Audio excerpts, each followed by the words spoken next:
வணக்கம் மக்களே, நான் அம்ருதா சத்யவர்ஷா. இந்திய அரசியல் அமைப்பு ஆலோசகராக பணியாற்றி வருகின்றேன். அனைத்திந்திய அண்ணா திராவிட முன்னேற்றக் கழகம் நம்மளுடைய மாண்புமிகு புரட்சித் தலைவர் டாக்டர் எம்ஜிஆர் ஐயாவால் உருவாக்கப்பட்ட கட்சி. அவருக்கடுத்து நம்மளுடைய புரட்சி தலைவி அம்மாவுடைய மிகப்பெரிய அளவில் நல்ல ஆட்சியை முழுமைப்படுத்தி மக்களுக்கான திட்டங்களாக அம்மா உணவகம் போன்ற மிகப்பெரிய அளவில் மக்களுக்குரிய திட்டங்களை கொண்டு வந்து முன்மாதிரியாக வாழ்ந்து சென்றவர். அம்மா என்று அழைக்கின்ற ஒரு மிகப்பெரிய அங்கீகாரம். அவர் இறக்கும் பொழுது தமிழ்நாட்டினுடைய கடன் 1.25 லட்சம் கோடி. அதற்கடுத்து துரோகியாக அந்த கட்சியில் முதலமைச்சராக பொறுப்பேற்று அதிகபட்சமான கடன் என்பது 475 லட்சம் கோடி.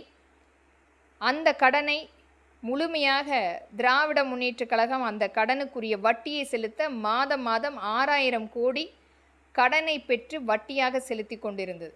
இது 5 வருடத்தில் தொடர்ச்சியாக அந்த கடனுக்கு வட்டி மட்டுமே செலுத்தி கொண்டிருந்த தமிழ்நாடு இன்றைக்கு அதன் தொடர்ச்சியாக 12 லட்சம் கோடி அதிகபட்சமான கடன் சுமை. இதற்கு மூல காரணமே பழனிசாமியினுடைய நிர்வாக சீர்கேடு.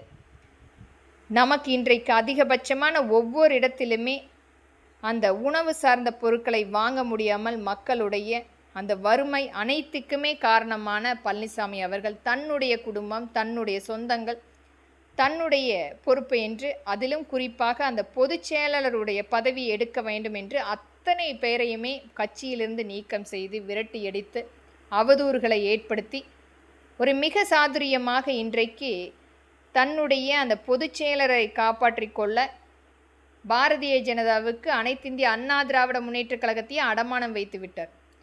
அவர் கண்டிப்பாக ராஜினாமா செய்யப்பட வேண்டும். இது நம்மளுடைய தமிழ்நாட்டுக்கும் அந்த கட்சிக்கும் மிகப்பெரிய அளவில் ஆபத்தான நபர் இவர். ஒரு அதிகபட்சமான கடனை ஏற்படுத்திவிட்டு மற்றவர்களை கை நீட்டி சொல்லக்கூடிய இந்த நபர் இன்றைக்கு அதுக்கு முழுமையான ஒரு வெள்ளை அறிக்கை கொடுக்கட்டும். மக்களுக்குரிய என்னென்ன திட்டங்களை கொண்டு வந்து மிகப்பெரிய அளவில் கொண்டு வந்து கொடுத்திருக்கின்றார்கள் என்ற அனைத்தையுமே மக்களே சரிபார்க்கட்டும்.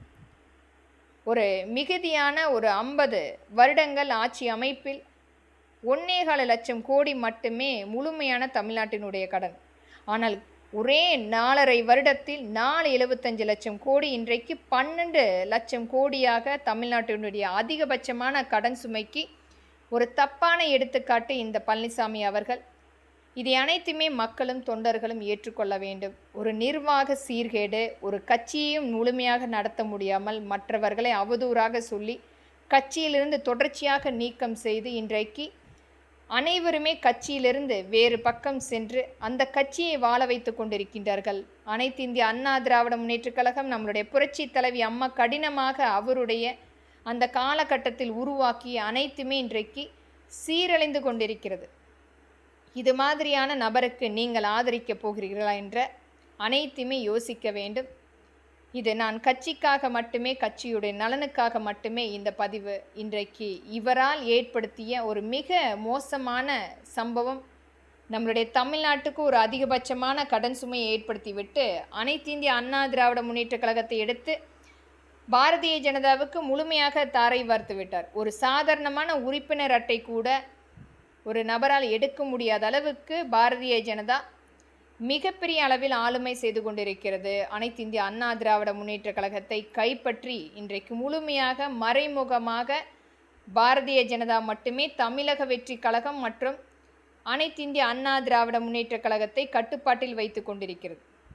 இதை அனைத்துமே அனைவருமே யோசித்து செயல்படுத்த வேண்டும். அந்த பொதுக்குழு என்பது கூட்டினால் பொதுச் செயலாளரை முழுமையாக நியமிக்கக்கூடிய நபரை கண்டிப்பாக நல்ல அந்த பொதுச் செயலாளராக வர வேண்டும். நமக்குரிய நம்மளுடைய மக்களுக்காகவும் நம்மளுடைய தொண்டர்களுக்கான ஒரு பொதுச் செயலாளராக வர வேண்டும். இது மக்களின் எளிய மகளாக என்னுடைய வேண்டுகோள். நன்றி மக்களே.